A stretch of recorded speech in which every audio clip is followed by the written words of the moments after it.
Oh my God, DeDe got a podcast? What? DeDe got a podcast. What's the tea? What's the vibe? What's the hype? Yeah, we live. Talk a little this, a little bit of that, a little bit of love, a little bit of ratchet. That's DeDe. Go DeDe. Go DeDe. Go DeDe. You a bad bitch. You a savage. Making money is a habit. All right, so it's DeDe's Dope Podcast. This right here is where you get a chance, you know what, to catch a laugh, get the tea, get some information. I'm excited today to talk to this woman right here. We need to talk about mental health, mental wealth, mental issues and everything. Let them know exactly your name and your title, because it's a title, y'all. So I'm Miyume Mckinley. I am a licensed mental health therapist.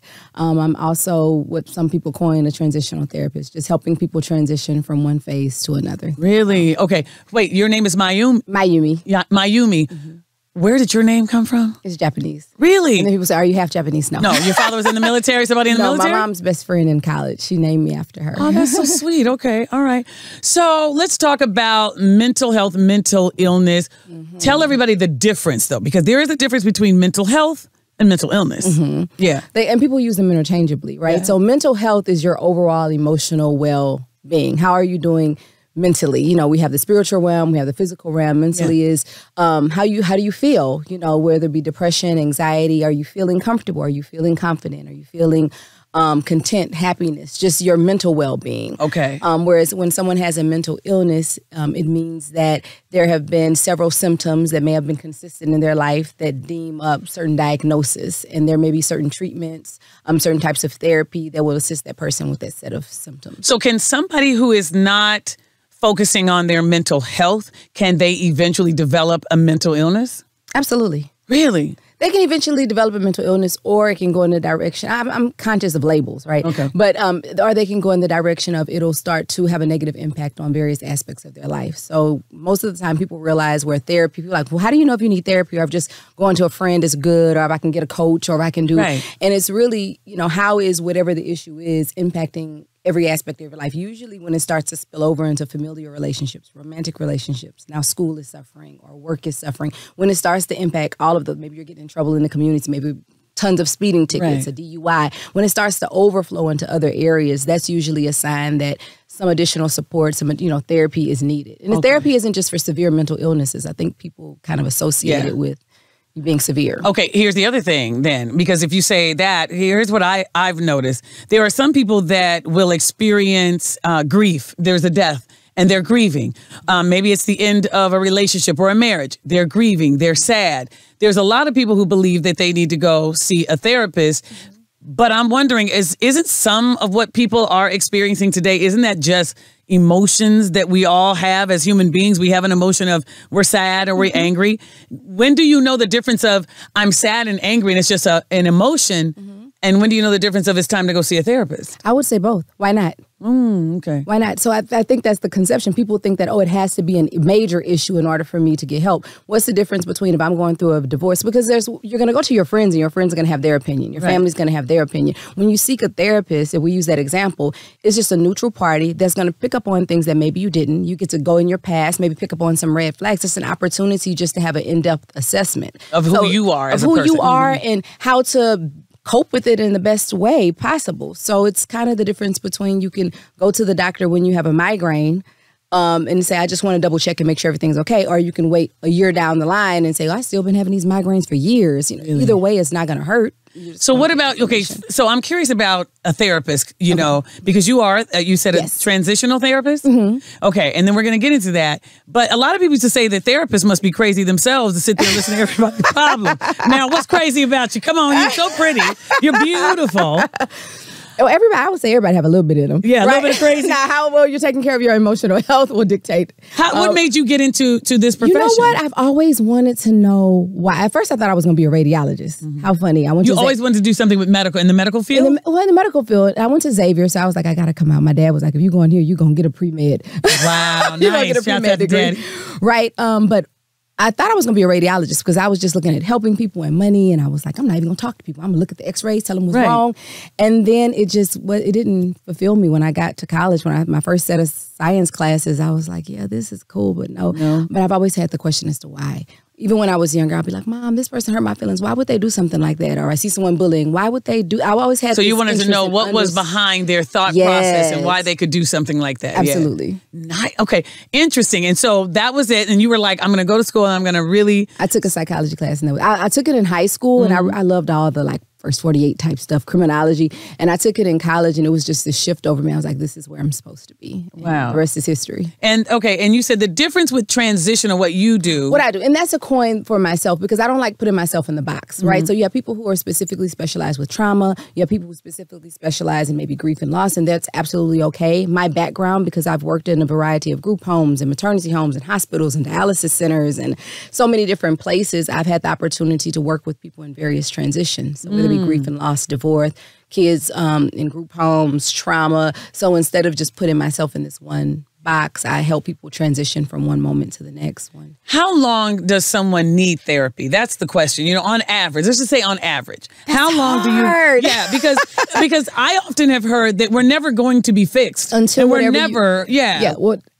I hate the word fixed, but I get what you're saying. Yeah. But I think until you achieve the goal you came in for. So you have to have a goal in mind. If it's that, like, what would be a mental health goal that somebody would have? Well, it depends. So if someone came in for like grief and loss or a divorce, then we would eventually see what the transition looks like. If they're crying every day or not going to work, whatever the symptomology may be. As we progress, we're checking in and you see the growth. And like in my clients I love, I'm just like, so look, you are not the person you came in. Wow. And then there are some people, I mean, I've had some people on and off because life is happening, right? I have some clients that I met when they were like, when I was an intern and they were in 5th grade and now they're like sophomores in college. Wow. And life is happening on and off. I may not see them for a year or two, then break up. And then I may not see them a year or two and then something happened in the family. So it just depends. So so it's like they lean on you when they know that there are times when they may be a little vulnerable mentally. They may need, a boost.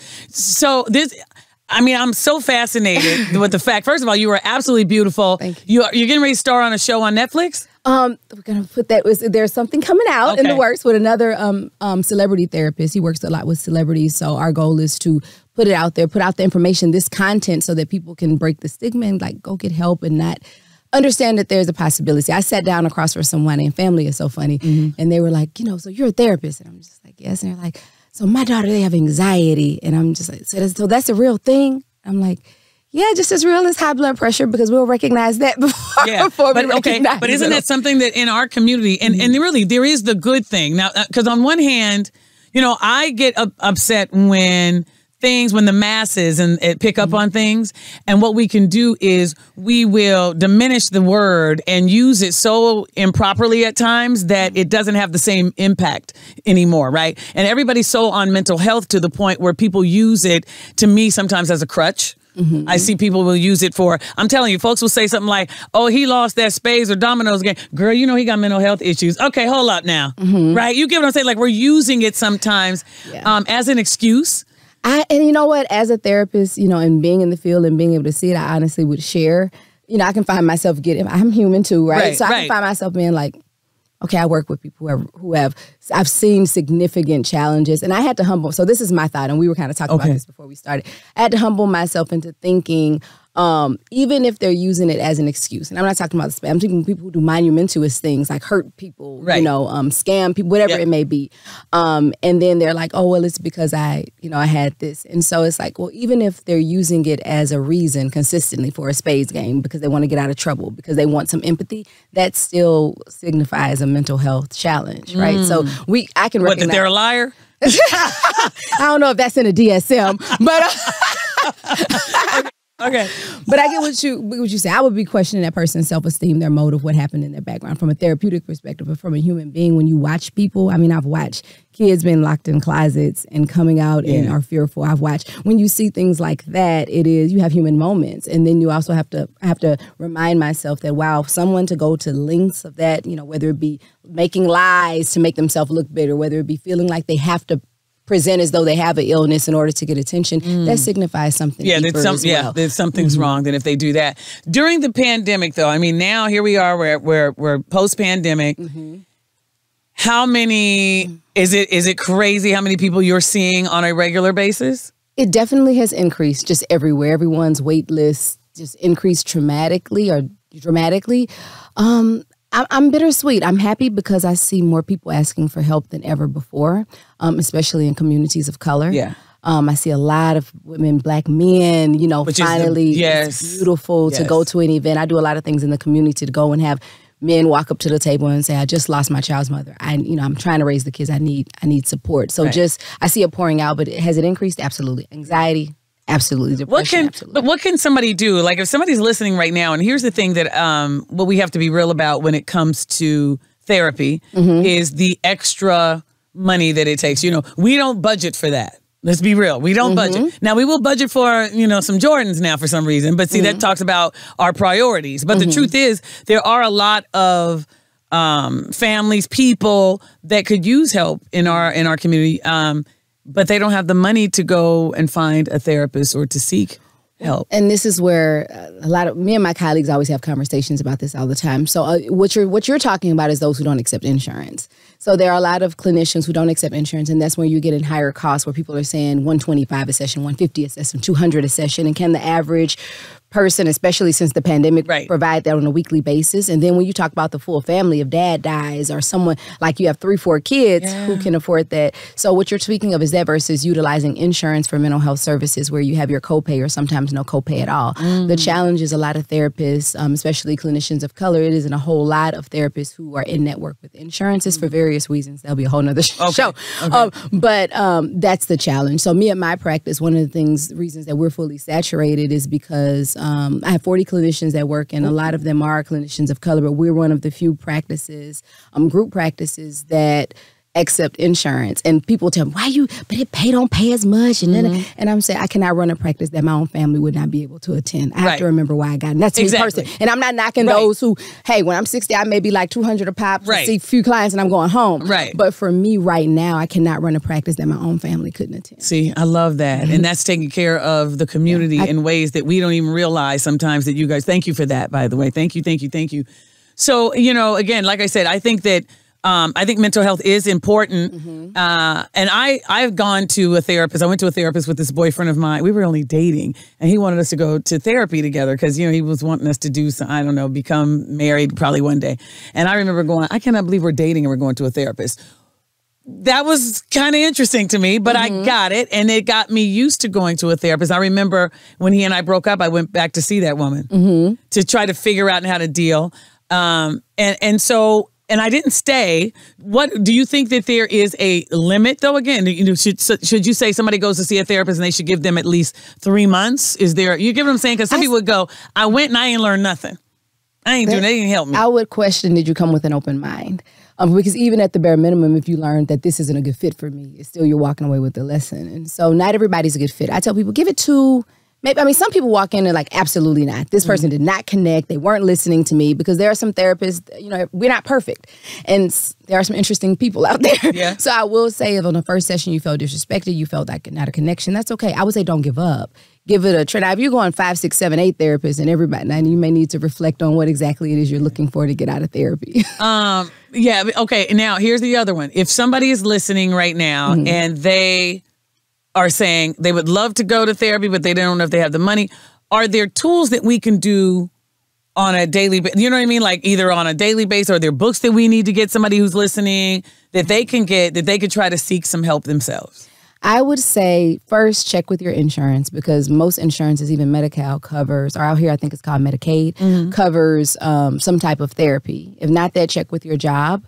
Some employment places have EAPs, or employment assistance programs, where they'll cover a certain number of sessions. There are places like Online Open Path, where you can go where there are reduced rates. And then if you call a therapist's office, ask them, do they offer a sliding scale? Do they offer a reduced rate? Some therapists are willing to work. If none of that works and of all the above, listen, like we talked about, listen to podcasts. Find some therapists who are out there that are giving quality information. The thing is, with the internet, there's a wealth of information on what's true or not true. So I would say find a qualified clinician, not a YouTube therapist, not a Instagram, not a TikTok therapist.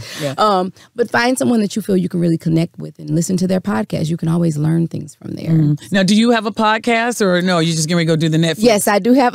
I do have a podcast, and I'm actually redoing some shows right now for another kin community that will be talking about mental health. So if people follow my page, there are lots of information there. I know I write about various topics. I try not to put myself in a box. If a person came to you and they said, I don't know, I feel like I need to do something for me. What can I do to feel better about myself? You know, what are some of the things that a therapist would tell me to do, or somebody listening, if they wanted to boost, you know, either their spirits or whatever, what would be? My questions that I would ask them, that I would want them to ponder, would be, when you say feel better, what does that look like? Because my feel better could be, I need to get up and clean up. So what exactly is that? So you're clear on what you're looking for, because if you're not sure what you're looking for, you never know when you find it. Yeah. So what exactly does feeling better look like? The aspects of you that you don't feel are up to par, you don't feel are good enough, or you feel are less than, like, what exactly is, are you not as motivated, or are you not, like, being able to pinpoint what those things are, then you can create a plan for, okay, how do I address Now, this? see, that takes a lot of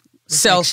I was just going to say, because somebody used to always say this to me, you know, there are some people who love and are in love with the attention of saying, I've got mental health issues, I need some. There are some people who like that, you know. They like being in that space because it gives them attention. And there are some people who don't want to necessarily find out what's going on with them because, again, they like being in that space or whatever. And I always say, I'm always tripping on people when I always say, you know, I spend a lot of time with me. And I got to figure out what makes me tick. I got to figure out what I like. You know what I mean? I got to know. I know what the trauma I experienced, and I also know how it's affected me. And I had to figure that out. But a lot of people understand the trauma they experience, and they say they understand how it affected them, but it's not. These kind of people that say, oh, I got mommy issues, or I got daddy issues. That's why I always say, okay, then now what? Because if you can say that I understand the why, but if you don't understand how it's impacted you, then there is no shift that's going to happen. And a lot of people are comfortable in their discomfort because it's familiar, and they don't recognize that. And that's why I don't understand when people say going to therapy is for the weak. And I'm like, do you know how hard it is to sit and look at yourself in the mirror? Yeah, a lot of people don't want to do it. That's the thing. It's a lot. You know, and it's interesting you would say, because you make me think about, what's the dysfunctional couple right now? Krishan and Blueface. You've seen this, right? I've seen the post. It is one of the most dysfunctional. We are literally, I saw where somebody was saying this, we're watching a domestic violence situation play out in real time, and we're all a part of this, right? But I told somebody this one day, I said, you know, Krishan comes from a really, I mean, you talk about a troubled background and different things. And I said, it's interesting. And then when you saw when Blueface mama got into a fight with the girlfriend and the sister got it, I said, it's very clear that these two come from dysfunctional families. And they're so used to dysfunction that to go into something that was healthy, they probably wouldn't even know how to act. Oh, yeah. I tell people it's trauma bonds, right? Trauma that's bonding. What it's called, trauma bonding. When you have two different backgrounds and people are... The trauma is what bonds them. Because sometimes with these individuals who've come from traumatic backgrounds, you relate. There's a certain relatability there. You're comfortable. You're like, I'm used to this. But there's an understanding that a person doesn't have to speak, whereas maybe if they were in a healthy relationship, they would have to articulate and explain. But you have to be healthy to even understand it enough to explain it. I tell people all the time, sometimes healthy can be boring. Yeah. The people are like, oh, he's a good guy or she's a good girl, but I'm just not feeling, you know. I'm like, healthy can seem boring initially. I'll take the boring now. I'm going to be honest with you. I'm going to take boring. I've been in them dysfunctional ones. I always tell people, I come from dysfunction, honestly. My mother, growing up, my mother was a teenage mom. Father was young. Think about when they were coming up and trying to make it happen and make it work with little to no education, fighting, drinking, you know, partying, being too young with 5 kids. I mean, when I always say that I come from dysfunction. And so, you know, after being married, my husband and he knows there's certain things, like I have a bad mouth, right? And I watch my mom. My mom always had a bad mouth. And there are times when he and I will get into an argument and he'll say, okay. And he'll kind of let me know I'm going down that path that my mom went down or that I watched as a kid, and that maybe I used to talk to other guys like this that I dated. And he's letting me know I'm not that dude. Like, we're not going to talk to each other like that. And so I'm happy to know that. And so some probably would go, oh, our man, boring. I'm going to take boring. And when I say boring, I don't want people to think, oh, no, I don't want that. But it's really, it's unfamiliar. And I'll give you another example that's different. I've worked with people in retirement, and everybody's like, oh, when I retire, it's going to be great. I can't tell you how many people I work with in retirement, and they're like, I don't know what to do. This is totally different than I felt. I know I have all this time and I'm free, but where's my purpose? And it's not a negative thing, but it's getting adjusted to the freedom. Now you can choose. And it's the same thing when we get in healthy dynamics, family situations. Even if someone comes from a chaotic family and then they date someone in a loving family, like, you all hug a lot. Yeah. Wow, you all this is normal. Yeah, because I got to be honest with you. That's one thing I didn't do. And I've seen some memes where they were saying, you know, did you get hugged as a child? And my mother wasn't a big hugger. Like, we would touch, she'd be like, get them little fingers. And you know what she always says to me now? She says that I was the youngest of 5. She said it was too many hands all over her. Oh. My mother was like, Like when we were kids, it wasn't a lot of hugging and kissing, because she said if she did that, if one of us came up to her, then all 5. And she said she had these sticky fingers all over. And so I'm like, dang it, I didn't get that kind of love and hugs and stuff like that. And that has a lot to do with relationships as well, right? If you're not receiving that or seeing that at home, that can play a part in a relationship. Yeah, our home is our norm, no matter if it's chaotic or not. Whether we're aware of if it's dysfunctional or not, it becomes what's familiar, it becomes our norm. And so like what you did, reflecting, now you can say, oh, I get why mom had so many hands. Or, you know, why she didn't like it. Why she didn't like it. But growing up is just, you don't know. It's not discussed. We're not sitting around saying, you know, the reason I didn't give you hugs all the time is because it was sticky fingers. But guess what? It plays out in my life because I'm not necessarily a big PDA person with my husband. When we got married, I kissed him. I let him kiss me on the cheek.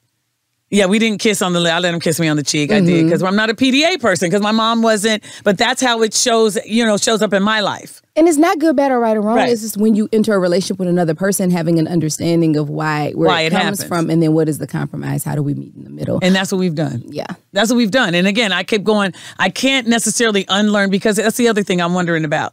If this happened to me early on as a child, right?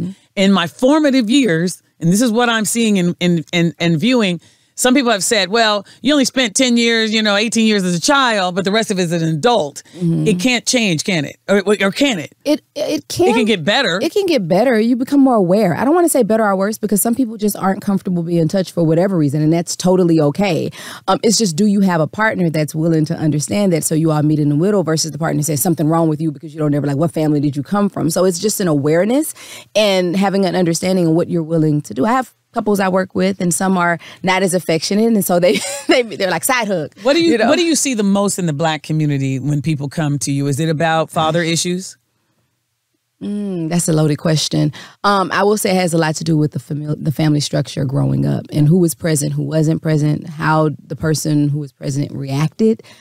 Questions I would ask: how was love shown in your household? This is something for everyone to think about. Really, good. How was love shown in your household? I don't remember. My mom made food. Love was shown, and certainly in the Black community, it's based on food. My mother would always, it was food for us. How was accountability taken? How were problems resolved? Was it nobody talked about it, blow up, nobody talked about it, and then all of a sudden, come eat? Well, we tried to have family. We tried to have family in our house. We tried to have a little family discussions, and then they would turn out to be funny after a while because nothing get accomplished. We didn't have no therapist. It was just my mom and my stepfather doing it. Isn't that funny? But they that's tried. The effort. Yeah, but they I love tried. it. I love it. I love that. So give me some other ones. I love that. So you said, how was love shown? How was accountability taken? How were arguments or disagreements resolved? What happened during a disagreement? I threw things. My mama threw things. I throw things. Okay. So those things. What's another one? How was anger shown? How were if parents were together?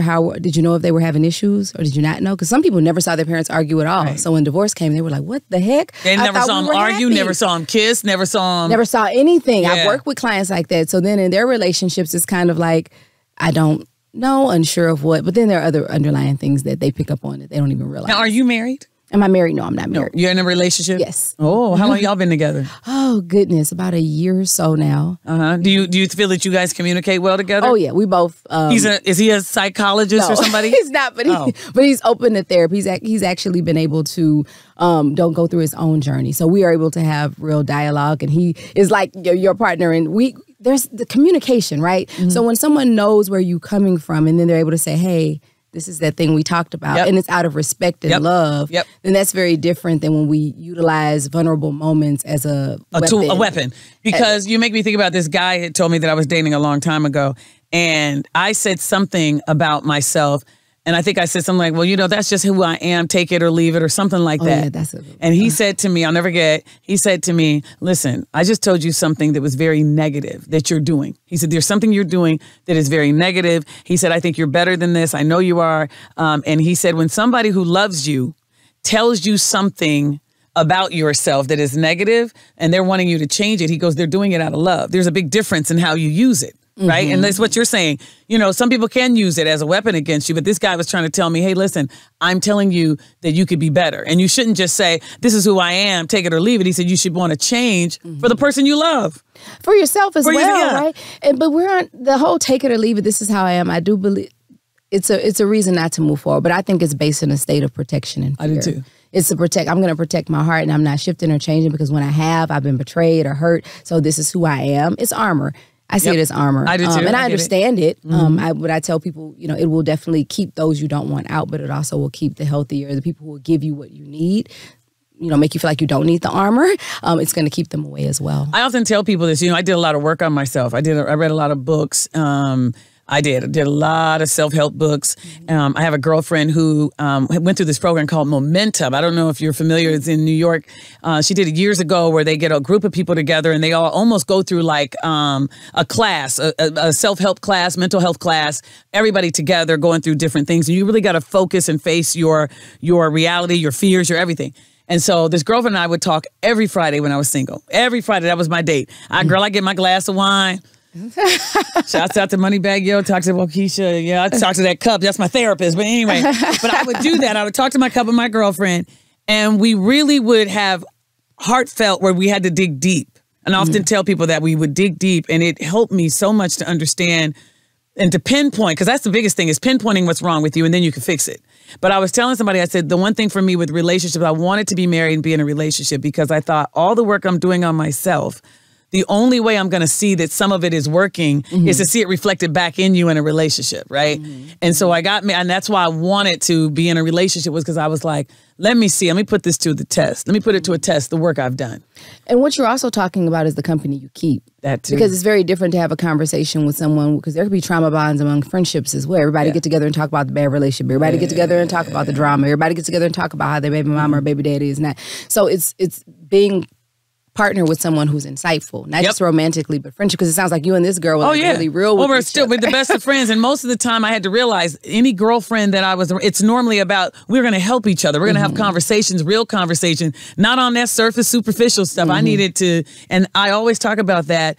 And she and I, anytime we'll get on the phone, even now she's, you know, we're both married and she's got her kids or whatever. But every now and then we'll get a day and I'll call her. She's like, girl, let me go get my wine so we can have our conversation and get deep. I can tell you this is, you know what I mean? Like we really dig deep. And it is important about when you're finding friends that you are finding friends that you could talk to that can help you through some of this. And that you're willing to listen to, because real friends hold you accountable. Yeah. Real friends are going to say things you don't like to hear sometimes, but some people shy away from that. I remember I had a good friend, this was years and years back, and she was in an unhealthy relationship and it was just going on and on for years. And at one point I said, I need an emotional break from us having this conversation over and over and over. Not because I don't care about you, but because I respect the decision that you're making to go back. But for me, it's like watching someone that's an addict. Yeah. And I'm watching you decline, and I love you so much, but I describe to her, I say, I'm seeing this and this, so we can talk about anything else. But we can't your talk future, about your goals, but let's just break on talking about this aspect of it. Let's talk about you. What do you want?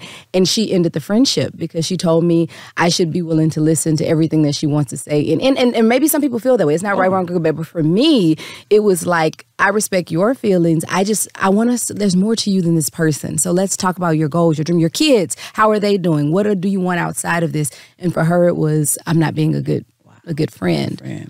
So before I let you go, you know, there's a stereotype in the Black community that girls who strip and who are on stage didn't have a father figure in their lives. As a psychologist, you're a psychologist, a licensed therapist. No, I'm not. I didn't go. I went psychology and social work route. Okay. So knowing that, do you think that's true? That's why women end up? That's not only why. You have people who have fathers actively in their lives who are, I mean, I wouldn't say that's a blanket statement. Now, do you have people who their fathers weren't present in their lives and that's what they chose to do? Yes. I've ran across people living where I live where their fathers encouraged them and said, you have, why not? You have the body, you have this, you should never have to pay for anything. Right. So that doesn't necessarily mean that. Okay. Here's another one then that we see in the Black community. Mothers who coddle their sons and almost act like they're the boyfriend. Is that hurting our community? And is that why we're seeing a lot more men not step up and not marry the women? Not do? Is that what's going on in our community? You give me all these loaded questions. These each could be their own series. I know. Right? I will say these are trends that I've noticed in the community. Yes, the single moms growing up raising men, there is just an element that is not going to be provided because we're not men. And it doesn't make it right, wrong, or good or bad. I think people do the best that they can, but there may be some coddling. There are mothers who are very enmeshed with their children. Enmeshed? Enmeshed meaning too involved in their relationship, like too, and you know, so when the man starts to date whomever they're dating, they're all involved. They feel like they're pushing them to the curb, and sometimes that can cause discourse. So just having an understanding of the transition of roles within relationships, and I can get married, and it doesn't mean I don't love you enough. It just means this is a new journey I'm starting, and you're still a part of it, but the dynamic looks different. That's very common. Just we ignore mental health in the Black community. I know. And I don't just mean like crazy. It's just there's some resiliency in it, because I see people who normalize, you know, oh, you got a limp or there's some physical ailment and you go right out there and play. So this person never feels, and I've seen it be very resilient, but I've also seen substance abuse, anxiety, PTSD be ignored until the person is in jail. Because now you have to understand, and it's not even just money, I think, in the Black community when it comes to mental health and going forward. You know, we always knew that we just had to get out there and persevere and had to make it happen too, though. And then there's the systems aren't set up. There's distrust with the systems in general, because not every therapist is Black and not every therapist is culturally competent. Right. So we get coined as aggressive, or we get coined as, conduct disorder at a very, very young age. And there's nobody to help us now. But now, luckily, as we all have the conversation, we're going to see more African Americans and minorities in your field wanting to help. But it has been, I think, difficult. And I saw something that said if there was one race of people that certainly needed mental health and probably should have it for free, and that needs to be our reparations, is the African American community. When you look at through history what has been done, and that we've repeated to our own children and everything else. Generational trauma. Yeah, and they were saying if there is one race that certainly needs to have it, and would be us, mental health. We need help with it. So let everybody know how to reach you, find you, everything else, and your podcast, so you get us some help. Get us all some help.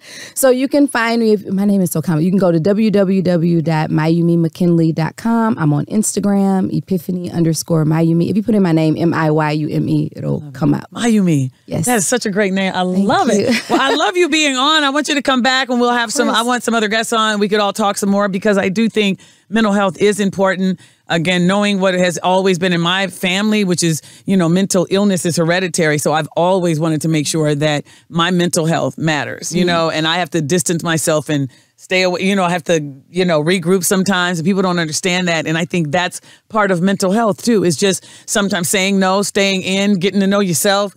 I think that's the key. When people are like, I don't need therapy. I'm like, therapy, going back to one of the first questions, therapy is an opportunity to understand yourself on a deeper level with someone who doesn't have any ulterior motives, and someone that's going to look through a different lens, because they're not your friend. Your family wants to protect you. Your friends want to protect you, and nothing's wrong with that, but they're still not biased and subjective as to what they see.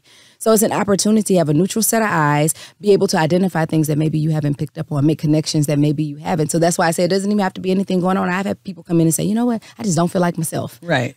Cool. Let's go through and then it. You're like, let me teach you about you. Let's go through. So it's just an opportunity to learn. But we look at it as you have to have a problem, and that's not necessarily true. I love it. All right. Well, listen, I appreciate you being in here. I love talking about mental health. We'll be doing it again. Thank you. Thank you everybody. Listen, you could always watch the podcast. Where am I looking? Where am I going? Okay. Okay. You can actually go to YouTube, subscribe to our YouTube page. You can find us everywhere. Follow us online. DeDe's Dope Podcast. Thank you so much for being on. I appreciate it. Thank you for having me. This is a pleasure. Right. What's the tea? What's the vibe? What's the hype? Yeah, we live. Talk a little this, a little bit of that, a little bit of love, a little bit of ratchet. That's DeDe. Go DeDe. Go DeDe. Go DeDe. You a bad bitch. You a savage. Making money is a habit.